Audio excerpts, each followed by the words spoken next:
Karma Yoga, Bhakti Yoga, Jnana Yoga, the three immortal practices that have been laid out for us. And then the third thing he says, take shelter in me. Mad ashrayaha. Where do we take shelter? In the world. We want security. We take shelter in acquiring wealth. We take shelter in gathering people around us, family members, friends, connections, and all the rest of it. We take shelter in power, position, all kinds of things. Here he says, take shelter in me. This is the one intelligent thing that Arjuna did. You know, just before the Mahabharata war, both Duryodhana and Arjuna went to Krishna for help. Krishna, being a neutral entity, he said, look, I'll divide my resources equally between the two of you.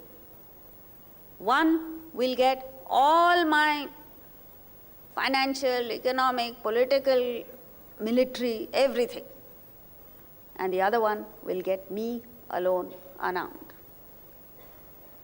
And luckily for Arjuna, he says, because of the fact that when apparently Krishna was sleeping, when the two went to ask him for help. So when he opened his eyes, Arjuna, being devotional, he went and sat at his feet. So he saw Arjuna first. Duryodhana, being arrogant, he came and sat at his next to his head. He didn't see him. So he said, in all fairness, since I saw Arjuna first, I give him the first choice. Arjuna, without batting an eyelid, said, Krishna, I take you. It doesn't matter if you're alone or unarmed. Duryodhana, unintelligent that he was more than happy with the military, all the armies and all the rest of it.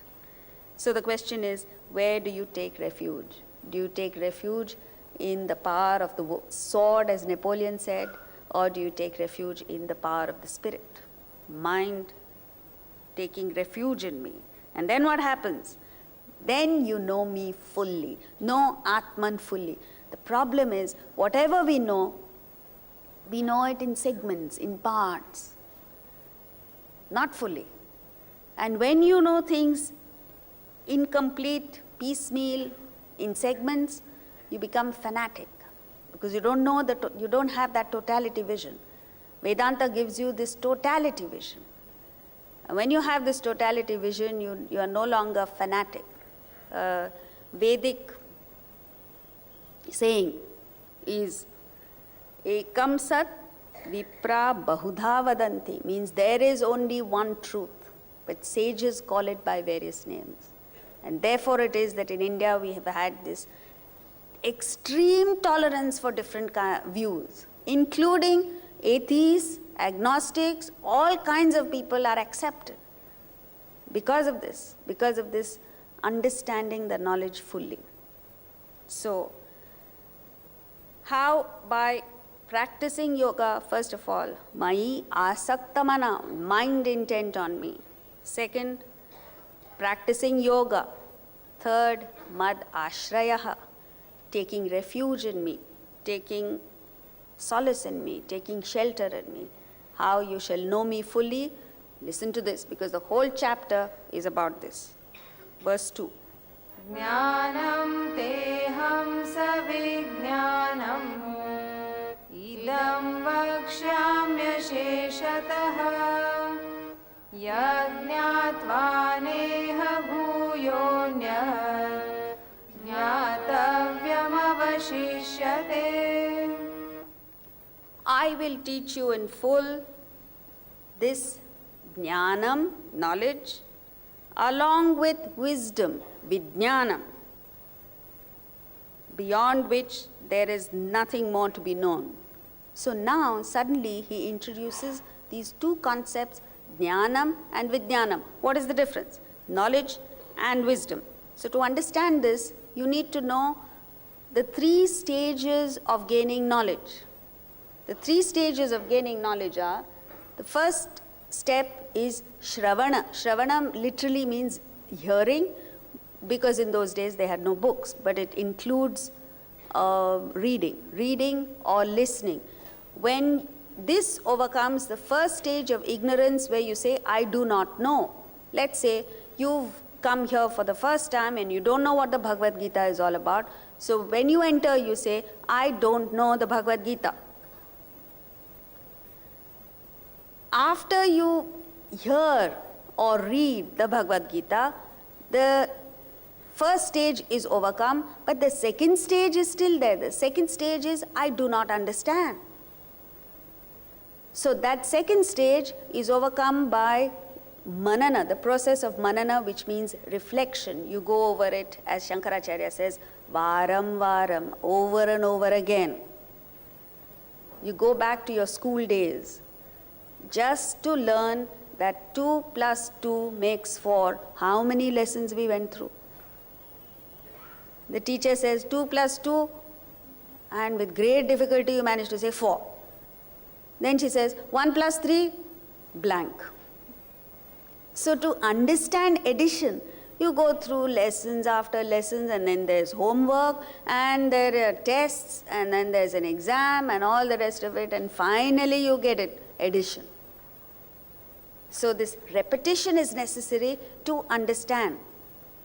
And the last stage of ignorance is, I know it, I understand it, but I haven't become it. This I have not become refers only to the spiritual aspect.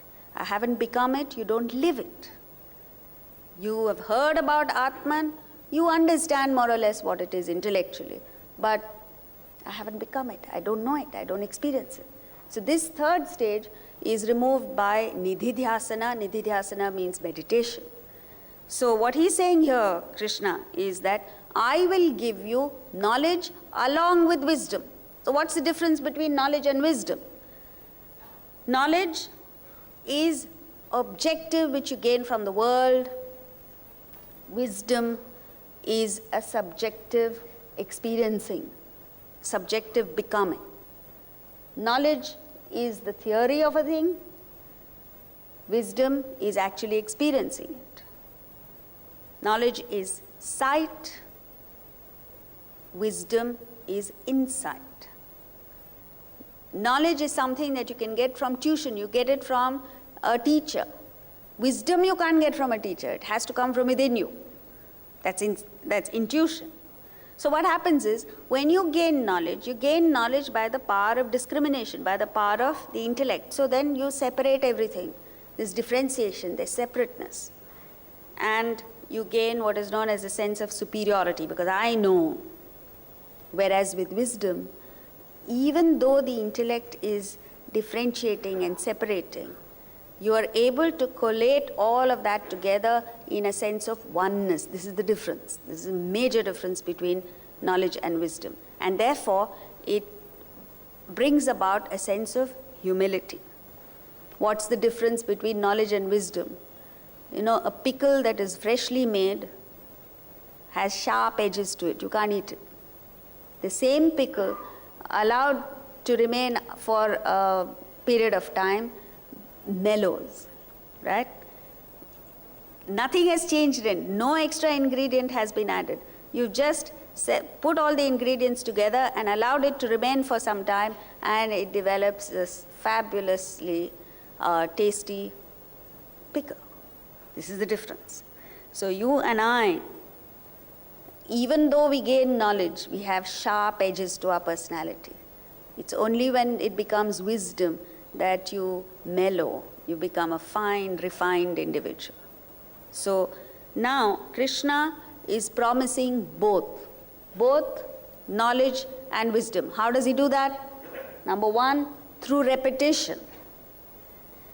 So you must understand, it is only through repetition that something gets through to you. When you watch TV, how many times you've heard, what is that? Sar utha ke. See, why are you laughing? Because you know it.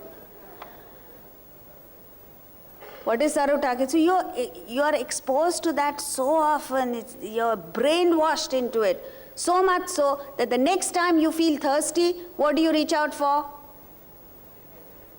Not water. What? Correct. Repetition. So what you need to understand is right through our lives, not just this life, but lifetimes together. Bahunam janmanamante, many, many lives together, we've been thinking of body, mind, intellect, body, mind, intellect. This constant brainwashing has been going on. Now, when he gives us the knowledge, in order for us to imbibe this knowledge, repetition is necessary, not as much perhaps, but at least to some extent, to negate the brainwashing of the body, mind and intellect.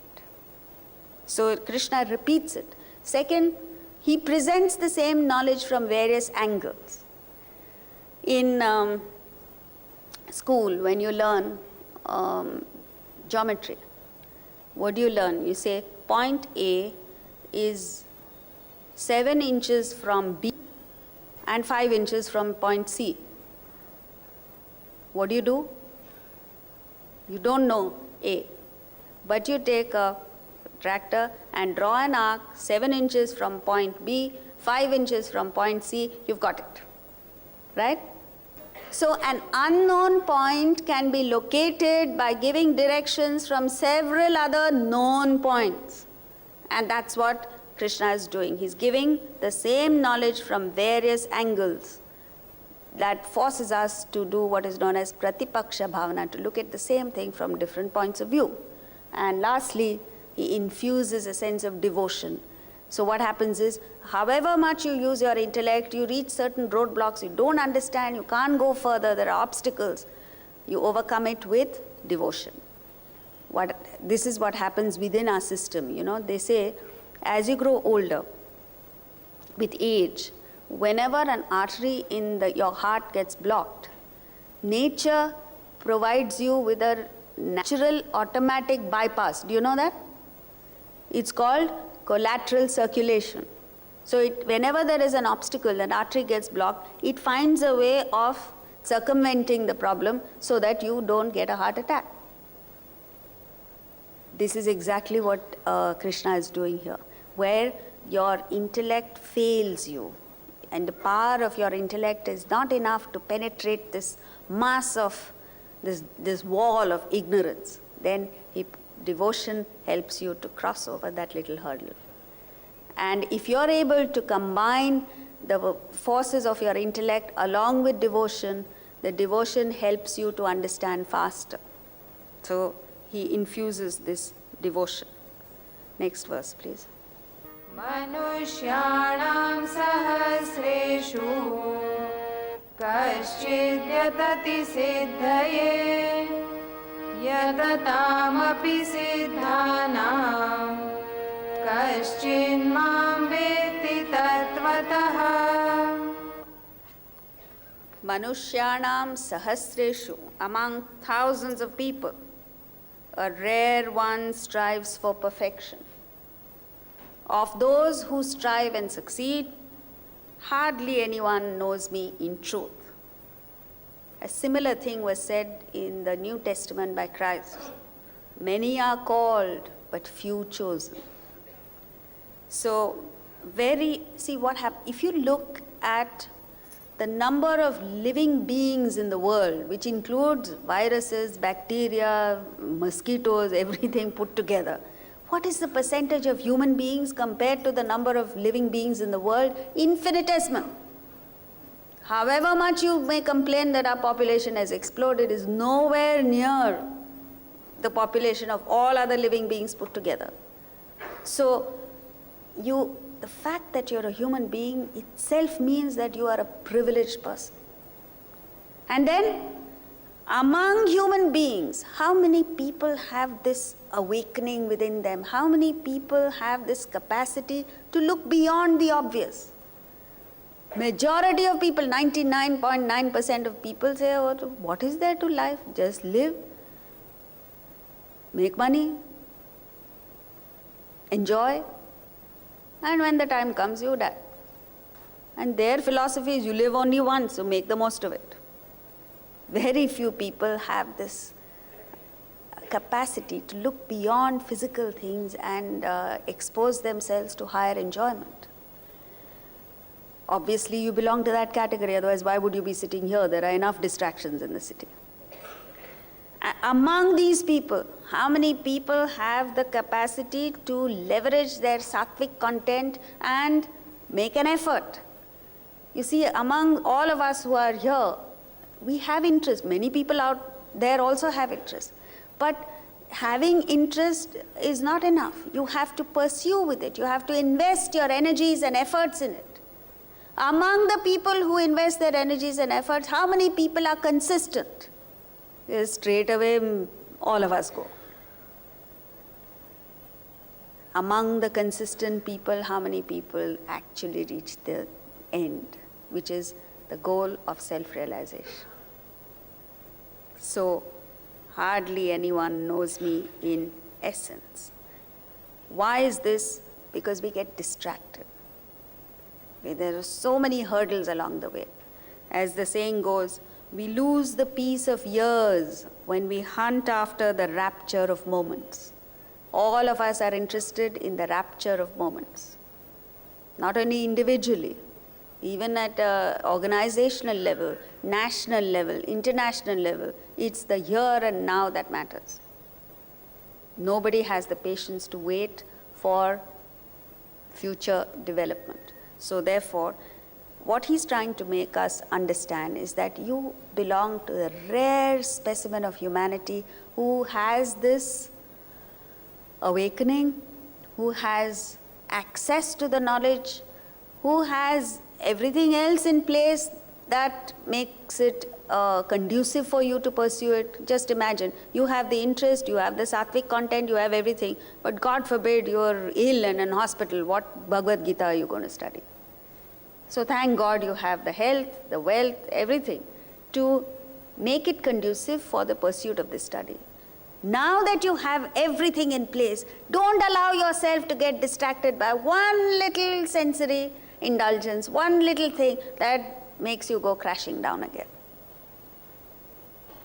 Consistency of purpose, constancy of application is the one thing that hits us all. And we as Indians particularly sorely lack this quality. So whatever it is that you do, don't overcommit yourself, but whatever little you do it consistently, it will pay rich dividend. So he's giving us this encouragement up to verse 3.